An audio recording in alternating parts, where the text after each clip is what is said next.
Good afternoon to you. 3:06 now. News Talk 105.9 WMAL, where we're making sense of the news. Coming up, Sean Spicer, former White House press secretary, host of the Sean Spicer Show, will be with us at 3:30 this hour. 4:30, Luke Rosiak from the Daily Wire is here as Kamala Harris has an aide that tried to burrow into the Trump administration. Luke will explain. Mark Hemingway joins us at 5 o'clock. As the left-wing money machine known as Act Blue seems to be crumbling. And then, who is this guy? What is this? Corey in Ganamort. I'm reading from my notes. Handsome producer guy. Oh, that's right. The producer of this program. The final program with the executive producer of this program, Corey. We'll talk to Corey at 5:30 about his whole experience, whether he actually liked it or not. We'll get a couple of good witnesses from him.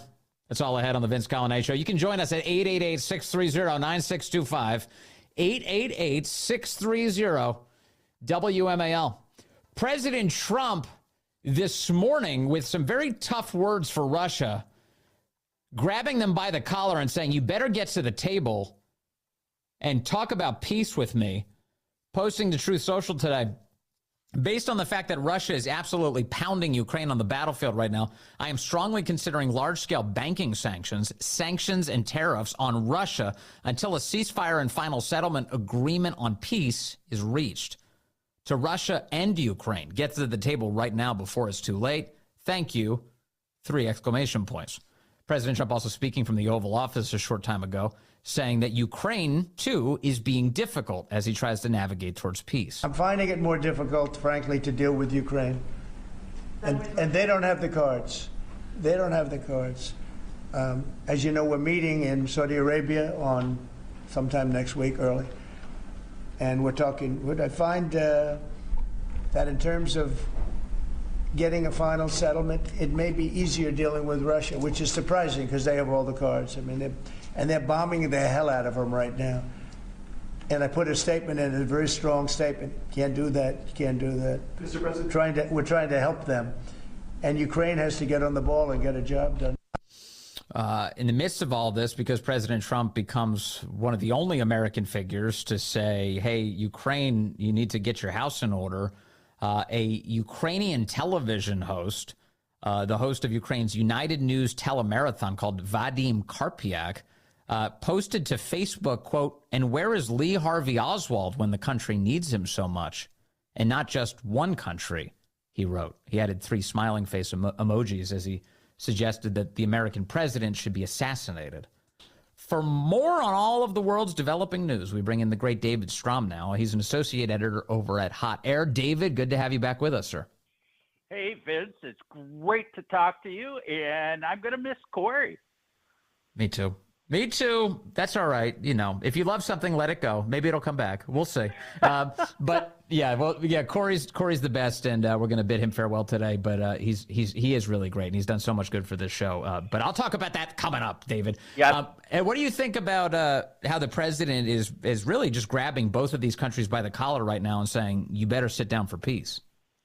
Well, this is what he's been doing all along. I mean, this is a frustrating thing when talking to the zealots on the pro-Ukraine side. They don't understand that Donald Trump is trying to save their lives, to save their country. They are losing this war. Russia has, far more resources. I think 100 million more people than Ukraine, and just deeper pockets.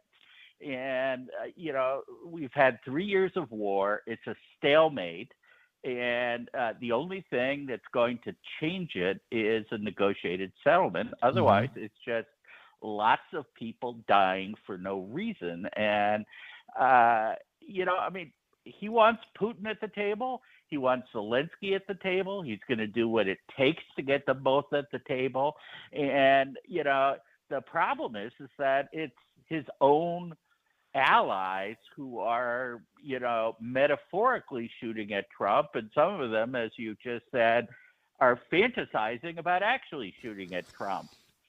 Yeah, what is that? So you have a Ukrainian television presenter who apparently has been in the Ukrainian media for nearly 30 years now, Yep. just sort of casually saying that the chief benefactor of the Ukrainian side of the war needs its leader assassinated. How psychotic is that?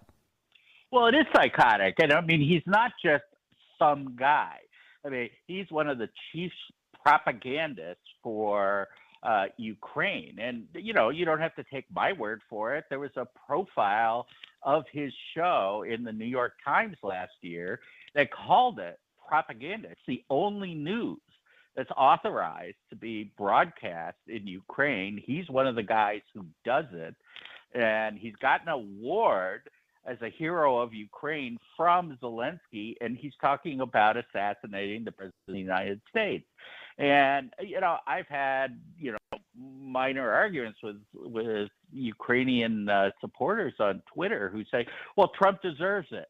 You know, he should have been more respectful of Zelensky, you know, and it's just this sort of bizarre point of view. Yes. Well, when you describe it that way, though, it's like you've got somebody who's an enthusiastic regime propagandist who's been receiving awards from Zelensky for his ability to carry that massaged message. It makes me think of other like authoritarian regimes where the country's media really only represents the establishment view. So anytime, for instance, Chinese state media expresses something, we in the United States, I think, rightly see it as an extension of the Chinese Communist Party, that's a Communist Party view that's at the very least being laundered through their media outlets. And so when you see a guy say, you know, Trump, maybe he deserves assassination and he's a state media figure in Ukraine, you do begin to wonder how much the Ukrainian government might be endorsing at least the effort to express that view in public and see what happens. Well, I think we're going to have to see whether they rebuke him or not. As far as I know, they have not done so, and that was a Facebook post that he put up days ago, although it has just gotten prominence. Right. So I don't know whether this is something that Zelensky knows about, but he certainly, you know, is something that he could do something about. And just to add a little twist, this show, I mean, the United States government has, until they closed down USAID, funded Ukrainian media. And so our tax dollars have been putting this guy on the air. So you know, so Trump is paying his paycheck, and well, we are, and he says that guy needs to be killed. That's the summary here. Yeah, I don't think we could assume that this is a Ukrainian government position, but you know, they certainly have to do something about this. I mean, it's just appalling. Appalling's right. Okay. Let's talk about a different thing that involves money. Here in the United States of America, the left has been sustained by a money machine known as Act Blue. It's been around since, I believe, the mid-2000s. It's been responsible for tens of billions of dollars flowing into Democrat campaign coffers. And it's also been the subject of a lot of scrutiny from the right because they don't really do much to protect their payment system, perhaps by design, from the ability of foreigners to contribute to political campaigns here in the United States. There's a brand new report out from the New York Times this week suggesting that there's some chaos going on inside of this Act Blue organization, David. What do we know? Well, what we know is that, you know, since a database was put together of what is called smurfing, which is taking major donors and laundering their illegal campaign contributions through fake straw donors. A database came out so that you can search for this. Suddenly, at least 7 of their top executives have suddenly retired. You know, and they're including their top lawyer, and then their other remaining lawyer has been locked out of his emails and is talking about whistleblowers. Yes. And so, you know, everybody in politics who knows anything about Act Blue knows to a moral certainty, although not to a legal certainty, that they commit crimes. I mean, there really is no doubt, because you can see interviews with people who, are asked, well, did you make this donation? Or actually, $40,000 of donations to lots of different campaigns. And, I mean, you're talking about people on Social Security, and it's like, no, I never made that donation. There's a Republican congressman whose name was used as a donor to his opponent. I mean, yeah, so that there is illegal stuff going on. Maybe he was just trying to make it fair. Yeah. Give his opponent a little help. He's like trying to make up the difference. He's like, God, this has to be at least a little bit within spitting distance. Yeah, but no, you're right. You've got all these people who did respond to your point that said, I never donated to that campaign, yet their name was used as if they had. In other words, there are laws being broken here intentionally. And one of the other vulnerabilities of Act Blue through the years, for a long time, they didn't require what you call the CVV. That's the security feature that's on the back of your credit card, that 3-digit number usually. And they didn't require that at all. And eventually, they were called out enough for this. They're like, oh, we'll require it. We'll require it. But then they were still taking donations from PayPal, Google Pay, Venmo, and none of those places require CVVs. And by the way, you're also able to use store-bought gift cards as a means to make these contributions through those vehicles as well. And so it's the perfect money laundering operation, campaign money laundering operation, and it's been running basically unchecked since its inception and powering Democrat presidential and congressional and all the way up and down the ballot, all these Democrat campaigns. Oh, absolutely. And in fact, I think the first presidential campaign they fundraised for was Obama's, and that was the first $1 billion campaign. You saw this sudden, huge influx of money that no one knew where it came from. And at the time, they didn't even report anything about the donors because they kept all the donations under the $200 limit. And so it was just anonymous donation after anonymous donation that was attached to no names.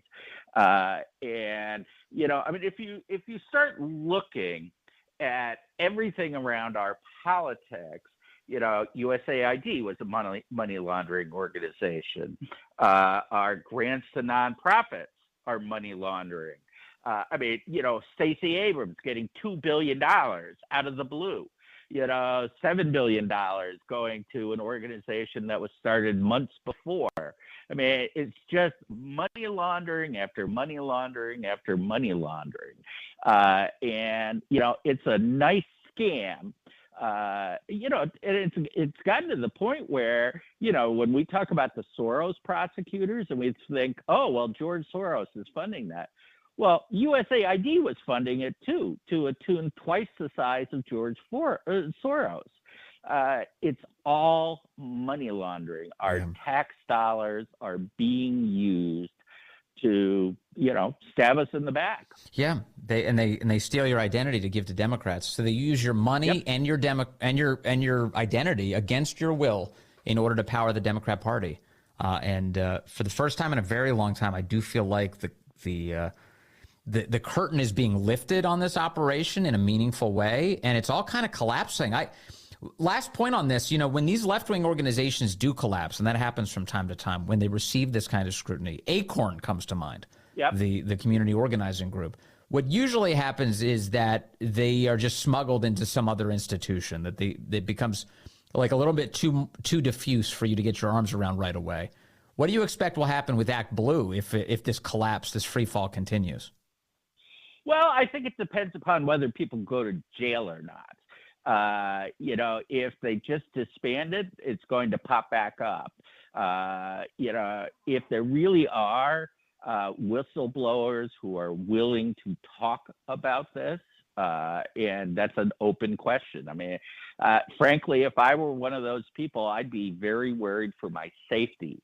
I mean, when you're talking about a group that laundered tens of billions of dollars, there's a huge incentive to keep that behind the veil of secrecy. But if they can actually trace the money, any of it, and put people in jail, and these are really prominent people who are involved in it, then I think that we're going to start to get some control over it. I mean, Yes. Politics is always going to be corrupt.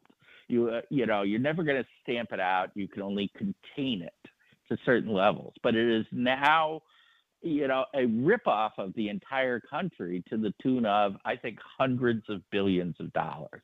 Yeah, I fear you're right. You're so right about so much stuff. David Strom Yes. with Hot Air. Thank you, sir. Great to talk to you today. Thanks, Vince. That's the great David Strom. All right, we got a call from Mike calling in from Chester, New Jersey, line 4. Hello, Mike. You're on the Vince Coglianese Show. How you doing? I'm good, Mike. Great. Well, this is Mike in Ganamort from the state legislature up here in New Jersey, and I am calling to wish you all the best in your new role, going national. Well deserved. We're going to keep listening to you here in New Jersey, and I can't wait to see what's next for you, Vince. Mike in Ganamort, who, if anybody recognizes that name, that's also Corey's brother. Corey's brother is calling in. Mike, do you have a message for your brother? This is his last show. It is his last show. We're wishing him the best as well. We're all very proud of everything he's been doing on your show, Vince. Excited to see what he does at Town Hall. He's got his work cut out for him wherever he goes, because there's plenty of bad ideas, out there from the liberal left for him to expose, and he is up to the job. And he's so up to the job. Whatever it is, he's up to it. Mike, thank you very much. And thanks for joining us recently as we talked about all those UFOs hovering over New Jersey. Wild story there, too. Stay with us. Sean Spicer on the other side of the news. Hey, good afternoon to you. It is now 3:35 News Talk 105.9 WMAL, where we're making sense of the news. Coming up on the program, we will be joined by Luke Rosiak, an investigative reporter for the Daily Wire, as a Kamala Harris stooge attempted to burrow into the Trump administration. We'll talk about that. And then we've also got Mark Hemingway joining us from Real Clear Investigations, joining us at 5 o'clock. And then at 5:30, we'll do a recap of what it's been like these last few years with the great Corey and Ganamort. You can join us at 888-630-9625, 888-630-WMAL. Before we get to our next guest, let's take a couple of calls. I've got Todd calling in from Rockville right now, line 2. Hello, Todd. You're on the Vince Coglianese Show. Hey, Vince, how are you? Let me start by saying congratulations on being the draft pick for the Bongino show. You Thank well you. deserved. Thank you very much. I wanted to, if I may, set the picture on the wall a little bit straight with USAID. I've been there for 8 years as a contractor. So here's a little bit of how the agency works. And when we talk about, the funding of whether it's the assistance agreements going to contracting organizations or grants going to NGOs, it's not just the agency that issues those mechanisms. Right. There's plenty of blame to go around with both the Democrat and Republican sides of the aisle in Congress, who, through their influence, influence the agency to issue that funding to organizations in their districts. Right. So I just wanted to make sure that everybody understands the big picture here, because I think there's a lot of agency bashing that's been going on. But, this is not a new circumstance. This has Right. been In going other words, around. that the Democrats are not the only ones creating and exploiting a slush fund, that there are plenty of establishment Republicans who've been very happy to be a part of that arrangement. Exactly. I mean, what better way to go after the big ball of wax called USAID to kick off all of DOJ's cuts? So, it works well with the strategy and the narrative perfectly. But I just wanted to make sure people know the big picture and have a sense of that. Amen. I love it. Thanks, Todd. Yeah, no, this is one of the reasons Trump was elected. It was to literally smash through the establishment cartel that definitely included an unhealthy number of Republicans. And so that's a good reminder. And, all this USAID stuff, I'm looking down the list here, just some of the things they found, $1.5 million to advance diversity, equity, and inclusion in Serbia. And then $70,000 for DEI musicals in Ireland, $2.5 million for electric vehicles in Vietnam, transgender operas in Colombia, transgender comic books in Peru, sex changes, LGBT activism in Guatemala. These are all money laundering operations. This is the left stealing from you and then giving to their own left-wing priorities. And oftentimes when they say there's things in Vietnam, in Ireland, in Colombia, in Peru, what they're actually doing is they're laundering it into the D.C. area to left-wing nonprofits who they're connected to in order to enrich them and pretend like they're doing anything in any other country. So it's pretty wild and long overdue for an overhaul. Mary is calling in from Lorton now on line 3. Mary, good afternoon. You are on the Vince Coglianese Show. Hey, Vince. Thank you for taking my call. I just wanted to say thank you so much for taking my call. And I've been a loyal listener for years and a strong supporter of local Fairfax County Republican candidates. Yeah. I congratulations to you and Corey for everything you guys have accomplished, and thank you for everything you've done. To hear that Act Blue is crumbling as we get this news that you are moving up into the Limbaugh-Bongino spot is just great news. And it'll be interesting to see in the next campaign season how that plays out. It will be, because it is, you work in electoral politics. You're looking at this. I mean, Act Blue really is the boogeyman on the left. At least it's the financial engine of so much of the left shenanigans. And all of those people jumping ship at the same time from this massive multi-billion-dollar organization certainly suggests that they are scared to death that the real story is about to pop up into full public view. Yeah, well, and I know that you've got Spanberger running against Winston Sears, and with Act Blue, I mean, most of her fundraising goes through Act Blue, a lot of the candidates, and that's been the biggest challenge for local candidates is having to push up against that huge monolith of a fundraising machine. So it'll be, I think we're finally leveling the playing field for local candidates, and you've just been a tremendous advocate, and Corey's been great about making sure that they have a voice and getting them on the air. And as somebody who has volunteered for all of them and worked with them, I truly appreciated everything you guys have done for us and look forward to hearing you at a new time slot. Yeah, Mary, thank you. And we had a good time on this last campaign season, going out for all the early voting weekends, trying to get out there to get people out to vote.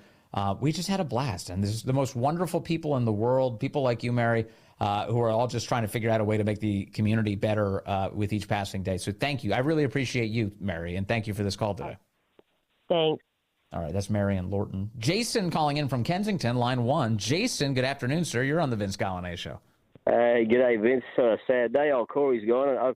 He's a good bloke. I don't care what they say about him, but he's not a bad guy when he's asleep. But I think he's going to be sadly missed. But he's done a great job. And going to that last fella's point, as far as the corruption goes, that's the thing. People try to put you in the compartment, whether you're one side or the other. I could care less. I want every bit of, evil driven out of this system. Yes. Whether it's Republican or Democrat. And the thing is, these people get even madder when you say you're not on either side. It's like, choose one side or the other. I said, no, I want to choose the right side. Yep. I want everybody gone. If you're not doing your job and you're stealing from the public, you're done.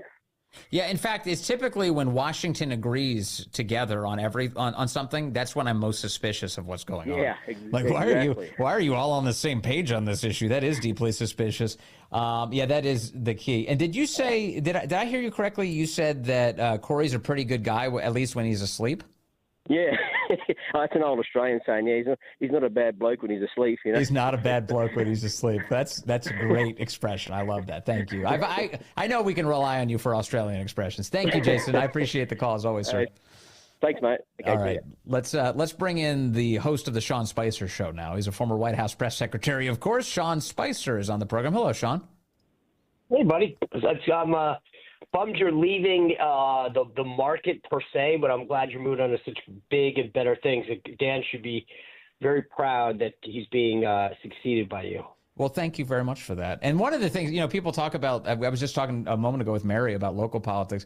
One of the unique things about the Washington, D.C. market is we have so many crazy local stories that many of them actually do become national stories. That's how a Loudoun County school board meeting all of a sudden becomes a big national thing. So I don't think I'm anywhere near done local stories in the Washington, D.C. area.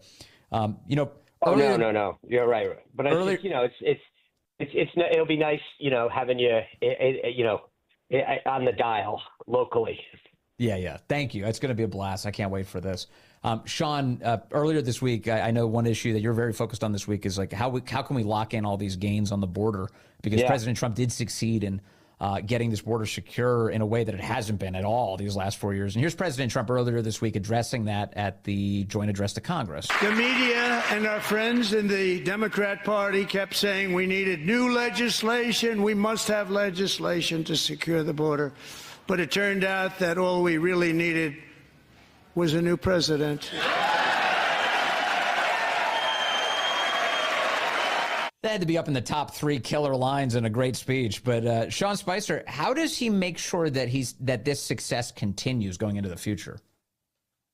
Look, he's right on this in the sense that we were gaslit for 4 years, that somehow the border was secure, nothing could be done. And clearly, he showed right off the bat that wasn't the case. The border crossings are down. And it's not just the crossings. There was a great story the other day that these caravans have literally started to turn around and go back south. But the bottom line is that if it's codified in law, so if we can take the areas of immigration that we agree on, whether that's increased funding or locking in visa numbers and all the stuff that the folks on the right have talked about, then a future, hopefully not, but in case something happens, a future Democratic president can't undo that. Mm-hmm. And if you think about like what the Supreme Court has been saying in the last few rulings, is they're saying, well, I mean, the president can do so much, but the law is the law, right? Funding is funding if Congress is appropriated. And so my point is the president has done a ton on the border, and the results speak for themselves. But if we want to make sure that it can't get undone, then we need to seize the moment. We have a Republican House and a Republican Senate, and we need to take all the stuff that we've been talking about with immigration and lock it in legislation so that it can't just get undone. Right. So that might be, just off the top of my head, certainly building what you can of the wall and the navigable portions of the border. But additionally, nationwide E-Verify, make it so that employers can't exploit illegal foreign labor and do that at also the expense of the American citizen. Yeah, but there's all sorts of stuff. I mean, we've been talking about HB1, EB5, the visa reforms, how many people we let in. We've talked about meritocracy, whether or not how we let people in and what countries we let them in and why, the number of judges. There's all these things that for years we've said if we get a shot at doing it, here are the things that we on the right would change. And so my point is, let's do it. Let's change these things, because the Democrats use that as the excuses we saw for the last 4 years. Oh, the system is broken. It's the system. Well, then let's fix it. Let's do all the stuff that we've talked about, codify it in law. That's right. Although I will say the one thing that keeps going off in my head as you say all this is Biden didn't care about ignoring the law. He routinely did. And no, but it was an excuse, Vince. It was an excuse, right? So you could say, I want to do it, but, gosh, the law doesn't allow it, or the law is unclear on this. And my point is that, you think about the Supreme Court ruling, that 5-4 decision the other night. The reason that they ruled against Trump is they said, it's already been appropriated. It's law. You can't undo it. And so my point is that at some point, if we get rid of that, take the clarity and lock it in so that a future president can't say, well, it's wishy-washy, it's unknown, I'm only doing this, because there are certain things in terms of the number of people, the way we allow them to come into the country, the number of immigration judges, all those things where people are exploiting the law to come into the country and to create uncertainty is the problem. If we can say, great, then let's clarify the issues. Let's clarify the areas where we know that Democrats are going to exploit. Let's tighten the border security issues. Let's remain in Mexico, and to your point, E-Verify. All these things, lock them in. Let's just do it. I mean, that's my whole point. So why are Democrats still so resistant to, having a secure border? It's very obvious where the public is on this subject. There's not even a question. It's an overwhelming majority of the American people would want the border secure, and they don't want illegals everywhere. And yet we just saw this week congressional hearing where some of the sanctuary city mayors from places like Chicago were all pulled into Congress and asked to account for themselves, and they obfuscated, they dissembled, they pretended like it's actually a good thing that they are keeping illegal foreign nationals in their cities. Why are they dead enders on this issue? I'm sorry. Why are who dead enders? Why are the Democrats so set on bringing illegals into the country and keeping them here? Oh, I mean, look. Well, I'm sorry. I thought that's what you were asking. I just wanted to clarify. I mean, look. There's no other excuse. This is to them the future of the Democratic Party. I mean, and by the way, we have reporting. Steve Cortez was on my show yesterday, and he was talking about the fact that he'd been down shooting a documentary on the border. And I had been down in Arizona in that sector that Sheriff Daniels, and you see these cameras that they turned off in the Biden administration. So this wasn't like they literally went out of their way to make sure people could come in. And the excuses are not there. And so the only thing that you can surmise when the law says that, that if they cross, you bring them back, you adjudicate them, you charge. The Biden administration did everything to ensure that there are no consequences for crossing the border illegally. Not only were there not consequences, but there were rewards, gift cards, hotel rooms, all sorts of things, mobile phones.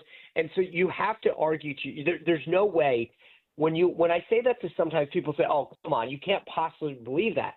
And I say, okay, so if you turn off the cameras and open the gates, which is what they did in those sectors of the border, right? They literally opened them and then offer people an incentive to come in. What other possible reason can you have? Yeah. Right? When you know that 95% of the people who get an immigration date will not show, those are the statistics, and you invite them into the country, you make it easy for them to come in, and then you give them resources to stay. What other option, what other possibility is there, Vince? Yes. And it tells you that they hate the people who live here already because they don't believe that you're going to ever elect them. And that conclusion is becoming more and more true with each passing day. Sean Spicer, thank you. Host of the Sean Spicer Show, former White House press secretary. Honored to be here on your final day. Honored to be here. I'm excited for what's going to happen going forward. Just remember us, Vince. Just remember us. I can't forget you. Okay. Well, that's because I go by your house, but that's a whole other That's true. story. Yeah. We got to put the curtains up. Thank you, Sean. Thank you very much. All right, let's go to the phones. I've got Jay in Arlington, line 3. Hello, Jay. You're on the Vince Coglianese Show. Vince, the question you just asked Sean about why is the left so wedded to illegal immigration, and I think the answer is not just that it's a vote-making operation, but also that it's a money-making operation, it's a census-busting operation, and it's an existential issue. Vote-making operation, not just at the federal level, but at the local level, where, at the federal right now, they can't necessarily vote legally. They can certainly vote illegally, and with the local elections, they can vote legally. Secondly, with the money-making operation, as we saw with Catholic charities, that money or money in the food stamp program, for example, where 9 out of every $10 is provided by the federal government, that goes into the state and local economies. Yours and my tax money is going in there as a money-making operation. And then the existential operation is that these people know why they act so irrationally is that they are fighting for their lives. If they are not able to manipulate the census and get more apportionment in Congress, they can see themselves ending up in prison. Yeah, the census is totally disrupted by it, and then they apportion all these lawmakers all over the place based on just human bodies. You're totally right. And also, one last thing for you, the cultural implications of all of this. This is like practically a Tower of Babel situation. We've got everybody on the planet coming in, nobody assimilating. It's totally destructive to the country, and sometimes that feels like it's the point, too.